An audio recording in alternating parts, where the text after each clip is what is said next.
Ձեր էկրաններին Գագիկ Ծառուկյանի տանը իրականացված քննչական գործողության կադրերն են։ Դրանցում երևում է, թե ինչպես են ազգային անվտանգության ծառայության աշխատակիցները մուտք գործում նրա առանձնատան տարածք, վնասազերծում իրենց ճանապարհին հանդիպող աշխատակիցներին, ապա հասնում տան մուտքին։ Կադրերում երևում է, ինչպես են ԱԱԾ 7 աշխատակիցներ բռնում Ծառուկյանի ձեռքերից ու ոտքերից եւ տապալում գետնին։ Դրվագը համացանցում քննարկումների տեղիք է տվել։ Շատերը սա որպես անհամաչափ ուժի կիրառում են դիտարկում։ Փաստաբանի խոսքով հրապարակված կադրերում բուն ձերբակալության դրվագը չէ։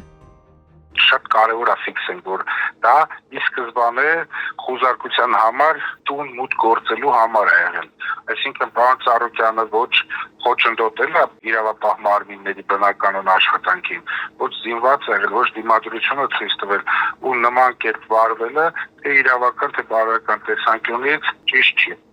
Ազգային անվտանգության ծառայությունը առանձնատուն է մտել առավոտյան 7-ին։ Կադրերն արվել են հենց այդ ժամանակ։ Այնինչ Ծառուկյանին ձերբակալելու որոշում է կայացվել մոտ 12 ժամ անց խոզարկության վերջում։ Փաստաբանի խոսքով այստեղ գործ ունենք ոչ թե իրավական պրոցեսի, այլ քաղաքական հետապնդման հետ։ Բոլոր սարքած փուչիկա, որ մի բան չկա։ Ծառուկյանը կալանավորված է, գտնվում է քրեակատարողական հիմնարկում։ Քննչական կոմիտեի փոխանցմամբ Գագիկ Ծառուկյանը կազմակերպել եւ ղեկավարել է հանցավոր խումբ, որը Իրան-Հայաստան լոգիստիկ կապեր ստեղծելու պատրվակով խաբեությամբ ու փաստաթղթեր կեղծելով իրանական ընկերություններից հափշտակել է 52 միավոր տրանսպորտ, տեխնիկա եւ ապրանքներ, պատճառելով շուրջ 22 միլիոն դոլարի վնաս։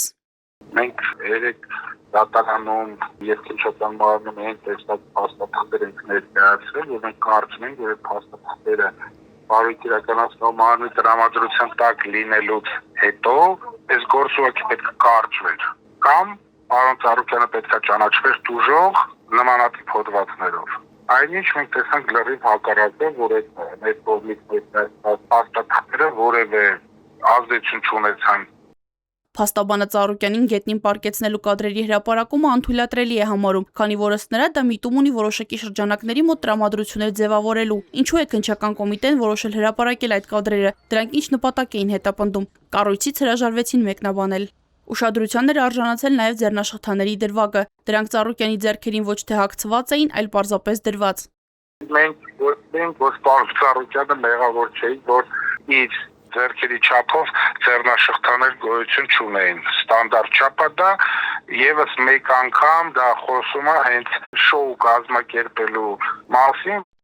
Առանձնատան մտնելու կադրերը հարցեր են առաջացրել նաև մարդու իրավունքների պաշտպանի մոտ։ Կառույցի ներկայացուցիչները Երևան կենտրոն քրեակատարողական հիմնարկում տեսակցել են Գագիկ Ծառուկյանին։